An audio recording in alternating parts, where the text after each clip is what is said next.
दोस्तों कल मलयालम इंडस्ट्री से एक बहुत ही बड़ी फिल्म रिलीज हुई है जिसका नाम है खलीफा द रूलर और इसका बजट 40 से 50 करोड़ बताया जा रहा है और मैं पहुंच गई थी इसको देखने के लिए सीधे थिएटर। अब थिएटर जाने का सबसे पहला और ऑब्वियस रीजन है, आप जानते ही होंगे कि इस फिल्म के लीड रोल में है मलयालम इंडस्ट्री के जाने माने कलाकार पृथ्वीराज सुकुमारन और उनके ठीक आमने सामने टकरा रहे हैं बॉलीवुड से नील नितिन मुकेश। ऊपर से ये फिल्म एक ऐसा ढांसू सरप्राइज केमियो भी है जिसके बारे में हम इस वीडियो के अंत में बात करेंगे क्योंकि वो बहुत ही स्पेशल है। देखो ये पूरी की पूरी फिल्म एक हाई ऑक्टेन एक्शन और रिवेंज की कहानी है जिसमें एक छोटा सा लव स्टोरी का एंगल भी डाला गया है और भाई क्यों नहीं, एक गैंगस्टर को भी प्यार हो सकता है और होना भी चाहिए, आखिरकार वो भी एक इंसान ही है। ट्रेलर देखकर आपको इतना तो समझ ही आ गया होगा कि कहानी में गोल्ड स्मगलिंग, माफिया, गुंडागर्दी और ताबड़तोड़ एक्शन होने वाली है। लेकिन इस पूरी कहानी का असली कॉन्फ्लिक्ट क्या है, क्या ये कहानी उतनी दमदार है, क्या ये वर्कआउट करती है या नहीं, चलिए आगे देखते हैं। वेल नमस्कार दोस्तों, welcome back to the Moksha show. कहानी है आमिर अली की यानी कि पृथ्वीराज सुकुमारन की। आमिर के पिता का एक बहुत ही ईमानदार टेक्सटाइल और ट्रांसपोर्ट का बिजनेस होता है, लेकिन कहानी में मोड़ तो तब आता है जब उसके सीधे साधे पिता करप्ट पॉलिटिशियंस और लोकल सिंडिकेट के भारी कर्जे में फंस जाते हैं। अब अपने परिवार और पिता की इज्जत बचाने के लिए आमिर अली आगे आते हैं। कर्जा चुकाने के लिए वो अपनी तेज बुद्धि का इस्तेमाल करते हैं और कदम रखते हैं गोल्ड स्मगलिंग की खतरनाक दुनिया में, जिसका कनेक्शन उसके परिवार के किसी पुराने अतीत से भी जुड़ा है। फिल्म में सबसे मजेदार बात क्या है पता है? स्मगलिंग के जो तरीके दिखाए गए हैं, चाहे वो कॉफी पाउडर क्यों ना हो या मोबाइल बैटरी क्यों ना हो, उसमें सोना छुपाना, वो बहुत ही स्मार्ट और रियलिस्टिक लगता तो है, लेकिन ये तरीके हमने पहले भी देखे हुए हैं। आगे चलकर ये कहानी सिर्फ स्मगलिंग की नहीं बल्कि एक सर्वाइवल की जंग बन जाती है कि आमिर कानून से, गैंग वॉर से और सिंडिकेट के धोखे से अपने परिवार की विरासत और दबदबे को कैसे बचाएंगे, यही इस फिल्म का मेन मुद्दा है। अब बात करते हैं फिल्म की पॉजिटिव्स की। भाई साहब, जो इस फिल्म की लाइटिंग टीम है उनको दिल से शुक्रिया। ऐसा नहीं है कि किसी सीन में अच्छा लाइटिंग है और बाकी सीन में फीका है। शुरू से लेकर अंत तक जो टोन, ब्राइटनेस और शेड स्क्रीन पर मेंटेन किए गए हैं वो बड़े पर्दे पर देखकर लिटरली आंखें खुश हो जाती है। इसी के साथ साथ पूरी फिल्म में बैकग्राउंड स्कोर लगातार चलता रहता है और जिस जॉनर की ये फिल्म है उस हिसाब से बीजीएम बिल्कुल बैंग ऑन है। वो हर एक सीन को और एक्शन को नेक्स्ट लेवल पर एलिवेट करता है। मेरे लिए इस फिल्म में पृथ्वीराज सुकुमारन एक वन मैन शो है। हाल ही में उनकी आई नोबडी फिल्म भी रिलीज हुई थी जिसका रिव्यू भी मैंने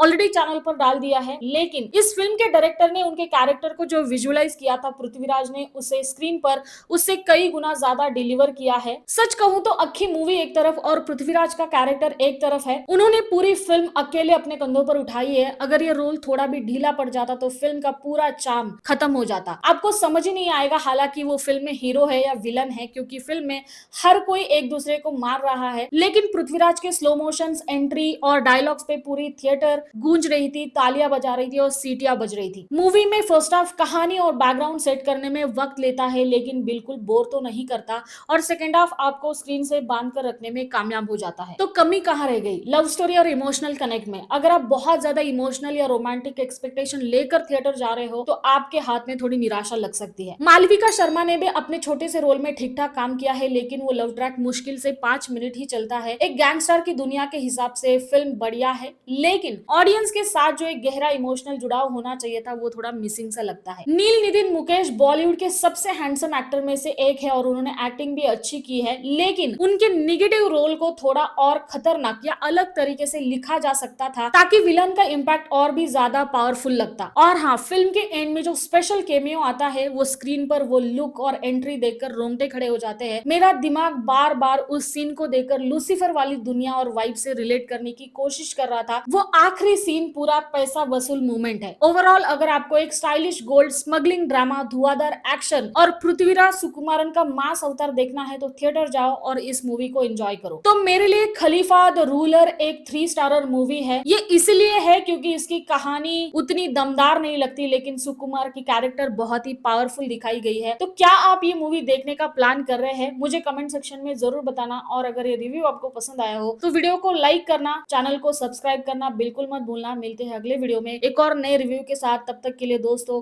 stay safe and stay healthy.